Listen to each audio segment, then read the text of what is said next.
자, 여러분, 대입 원서처럼만 되면 정말 밤잠 설치며 고민 많으시죠? 대학 간판이냐, 아니면 실리냐?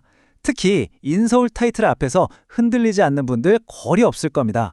하지만 과연 인서울만이 유일한 정답일까요? 오늘은 이 오래된 고정관념을 완전히 깨부술 아주 흥미로운 입시 자료들을 하나하나 뜯어보면서 우리 아이들의 미래 4년을 완벽하게 바꿔놓을 실전 입시 전략을 설명해 드릴게요. 제가 현장에서 수많은 고등학생과 학부모님들을 상담해 보면 마음 한편에 이런 막연한 불안감이 늘 자리 잡고 있습니다. 그래도 대학은 무조건 서울로 가야 취업도 잘 되고 인정받지 않을까요? 지방 국립대보다는 그래도 이름 들어본 인서울 대학이 낫지 않겠냐는 그 마음. 오랫동안 우리 사회에 뿌리 깊게 박혀있던 공식이니까 너무나도 잘 이해합니다. 불안하니까 일단 서울엔 기차를 타야 한다는 압박감이죠. 성적이 조금 애매하긴 한데 그래도 일단 무조건 수도권부터 쫙 써야 할까요? 하고 정말 많이 물어보시거든요. 하지만 오늘 제가 확실하게 말씀드릴 수 있는 건 최근 최상위권 학생들의 입시 흐름을 보면 이 오래된 공식을 완전히 산산조각 내고 있다는 사실입니다. 자, 첫 번째 팩트 체크. 수도권 학생들이 왜 짐을 싸서 부산대로 향하고 있는지 그 현상부터 짚어보겠습니다. 실제 숫자가 말해주는 진실을 한번 보실까요? 부산대학교 정시 모집에서 서울, 경기, 인천, 즉 수도권 출신 학생들의 등록 비중을 추적해 봤습니다. 2024학년도에 6.5%였던 수치가 2025년엔 9.2%, 그리고 2026학년도에는 무려 13.9%로 수직 상승했습니다. 수도권에 살던 우수한 학생들이 자발적으로 부산대로 대거 이동하고 있다는 뜻이죠. 여기서 꼭 이렇게 생각하시는 분들 계십니다. 에이, 커트라인 낮아져서 그냥 성적 맞춰서 지방 내려간 거 아니야?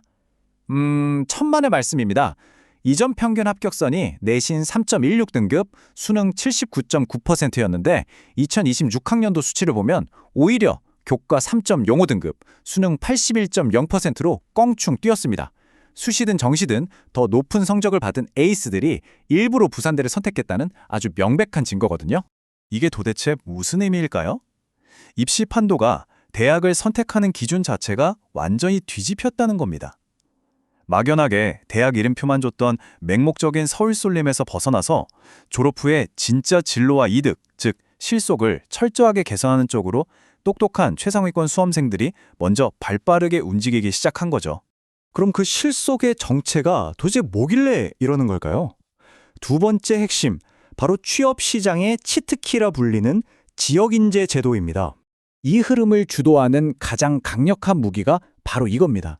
지방대 육성법이라는 법 테두리 안에서 비수도권 공공기관이 신입 직원을 뽑을 때 무조건 해당 지역 대학 졸업자를 일정 비율 이상 채용하도록 아예 못을 박아둔 겁니다. 단순한 공고사항이 아니에요. 합법적으로 주어지는 거대한 어드밴티지입니다. 그 규모를 들으시면 아마 깜짝 놀라실 겁니다. 의무 채용 비율이 무려 35%예요. 만약 공공기관에서 10명을 새로 뽑는다면 그중 최소 3명 이상은 무조건 그 동네 지역대학 출신으로만 꽉꽉 채워야 한다는 겁니다. 서울이나 수도권 대학 출신은 애초에 지원조차 못하는 오직 지역대학생들만의 거대한 파이인 셈이죠. 진짜 쉽게 비유해볼까요? 명절날 고속도로 꽉 막혀서 다들 주차장처럼 서 있는데 나 혼자 뻥 뚫린 버스 전용차선 타고 쌩쌩 달리는 기분. 딱 그겁니다. 수백 대 1의 숨막히는 일반 채용 트래픽을 피해서 35%라는 엄청난 하이패스를 타고 공기업에 다이렉트로 진입하는 거죠. 하지만 여러분, 무작정 지방대 간다고 다 이 하이패스를 탈 수 있는 건 아닙니다. 내비게이션을 잘 찍어야죠. 대학이 위치한 지역, 타겟 공공기관이 어디인지, 내 전공이랑 지역 산업이 맞물리는지, 대학이 밀어주는 특성화 분야인지 이걸 꼼꼼히 따져봐야 합니다. 그냥 지방대라서 되는 게 아니라 철저한 구조적 전략이 필요하다는 뜻입니다. 공기업만 있냐고요? 아닙니다. 세 번째, 사기업 취업의 치트키, 대기업 프리패스인 계약학과의 파워를 볼 차례입니다. 공기업 전용 차선에 이어 사기업 하이패스입니다.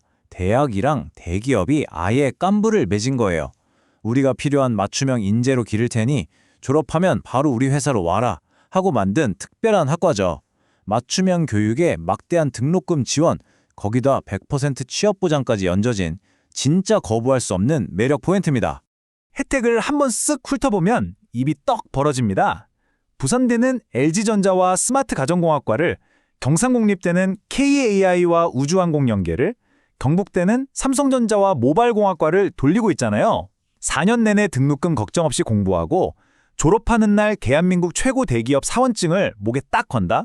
솔직히 인서울의 애매한 전공들보다 훨씬 매력적이지 않나요? 그러니까 이제 우리 수험생과 학부모님들은 질문 자체를 완전히 바꾸셔야 합니다. 이 대학 서울에 있나요? 이런 옛날 질문은 과감히 버리세요. 대신 이 전공이 지역 산업이랑 긴밀하게 연결돼서 미래 성장성이 보장되나요? 이렇게 물어보셔야 합니다. 특정 기업과 취업 파이프라인이 뚫려 있는지, 이게 입시 승패를 가르는 진적 기준이라는 거죠. 게다가 요즘 정부에서 팍팍 밀고 있는 서울대 10개 만들기 정책 들어보셨죠? 9개 지역 거점 국립대를 지역 전략 산업이랑 묶어서 완전히 특성화된 연구 중심 대학으로 키워주겠다는 건데요. 국가 예산과 지원이 이렇게 집중된다면 이 대학들의 미래 가치는 앞으로 더 폭발적으로 뛸 수밖에 없습니다. 자, 이제 결론을 향해 가보겠습니다. 네 번째, 이름값보다 대학의 구조를 파악하는 전공별 맞춤 전략입니다. 문과, 이과, 의대 다 똑같이 접근하면 절대 안 됩니다. 전공마다 타겟팅이 달라야 해요. 공학 계열은 방금 본 대기업 계약학과를 정조준 하시고요. 의학학 계열은 압도적으로 유리한 지역 인재 전형을 공략해야죠. 공공기관 취업을 원한다면 대학 소재지의 혁신도시 기관을 파악하고, 인문사회 계열도 지역 정책이나 실질적 진로랑 연계된 특화 프로그램을 찾으면 엄청난 기회가 열립니다. 정리해보자면 과거에는 입시의 기준이 오로지 인서울 했냐 못했냐 혹은 맹목적인 대학 서열이 전부였잖아요. 하지만 시대가 바뀌었습니다. 앞으로의 기준은 전공 자체가 얼마나 경쟁력이 있는가, 그리고 졸업 후 실질적인 취업으로 어떻게 다이렉트하게 연결되는가가 핵심 척도가 되어야 합니다.